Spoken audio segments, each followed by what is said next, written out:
భార్యాభర్తల మధ్య ఎట్లాంటి గొడవలు వచ్చినా కూడా వారం రోజులకో లేకుంటే నెల రోజులకో పరిష్కారం అవుతూ ఉంటుంది. కానీ సవతి పోరొస్తే మాత్రం ఓ పట్టాన్ని తెగదు. అదిగో అట్లాగే fan party MLC Duvvada Srinivas ఇంటి పంచాయతీ కూడా రోజుకో మలుపు తిరుగుతుంది. ఇన్ని రోజులు ఇట్లాంటి భర్త నాకు వద్దే వద్దన్న రేంజ్లో మాట్లాడిన దువ్వాడ శ్రీనివాస్ వల్ల ఇంటాయమ్మ వాణి ఉన్నట్టుండి కొత్త రాగం ఎత్తుకోయింది. మరి ఇప్పుడు ఏం మలుపు తిరిగిందో ఒక్కోసారి అట్టా పోయి కనుక్కొని వచ్చేద్దాం పదండి.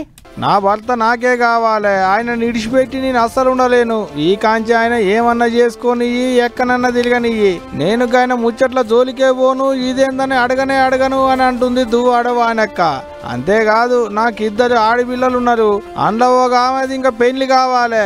గా పెళ్లి పరువు అంతా ఆయనే తీసుకోవాలి. నా చేతికి రూపాయి బిల్లు ఇయ్యకుంటే మాయే. పిల్లల్ని నన్ను సాది సవరిస్తే చాలు, మందిలో మా ఇజ్జత్ పోకుండా ఉండాలంటే నేను ఆయన ఒక్క కాన్నే ఉండాలి, ఒక్కింట్లోనే ఉండాలి.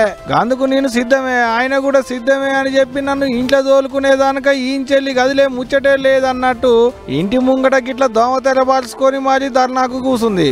ఈగటు సీనన్నేమన్నా తక్కువనా, ఇన్ని దినాలు నన్ను రాశి లంపాన పెట్టింది చాలు, నువ్వొద్దు నీ సోపతొద్దు అన్నట్టు ఎడమొఖం పెడమొఖం అన్నట్టే ఉంటుండు. నీకు రాసిచ్చిన ఇల్లు తీసుకొని నీ తావుల నువ్వు ఉండు, నీ లెక్కన గిట్ల పూటకో ఏషం కట్టేటోళ్లతో నేను ఉండేదే లేదన్నట్టు మాట్లాడుకొచ్చిండు. పంచాదేటు కోట్లనే పాడే, ఇంకా మళ్ళేదో కొత్త పాట అందుకున్నావు. నన్ను నా రాజకీయాన్ని దెబ్బ కొట్టేటందుకే నీ లాయర్ మాటలిని కొత్త ఏషం కట్టినవు అన్నట్టు మాట్లాడుతుండట.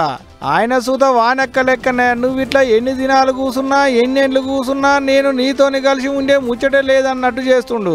ఇక ఈ దువ్వాడాలు మొగల చవడం ఇట్లుంటే నిన్న మొన్నటి దానిక సప్పుడుగా అంటున్న దువ్వాడ ప్రియురాలు మాధురి ఇంటర్నెట్ గూట్లో పెట్టిన కొన్ని వీడియోలు పొట్టు తిరుగుతున్నాయి. నువ్వంటే ఇష్టం అనుకున్నా గానీ ఇప్పుడు వ్యసనం లెక్కన మారిపోయినాయి. ఇప్పుడు నాకున్న కళ ఒక్కటే, నా కట్టె కాలేదనక నీతోనే ఉంటా, నిన్ను పాయరంగా చూసుకుంటా అనుకుంటా పోస్టుల మీద పోస్టులు పెట్టుకొస్తుంది ఇంటర్నెట్ గూట్లో. ఇక ఇప్పుడు ఆ పోస్టులన్నింటినీ చూసేటాలకు గీయన్ని దువ్వాడ శ్రీనివాస్ అన్న కొలకే పెట్టింది అని అనుకుంటా కామెంట్లు రాసుకొస్తున్నారు నెట్ అన్నలు. ఇక మరికి ఆలుమొగల పంచాది ఎప్పుడు తష్పైతుందో ఏమో గానీ దినం డైలీ సీరియల్ వచ్చినట్టే ట్విస్టుల మీద ట్విస్టులు వస్తున్నాయి. చూడాల మరి ఎంత దూరం పోయితో ఈ పంచాదిగా.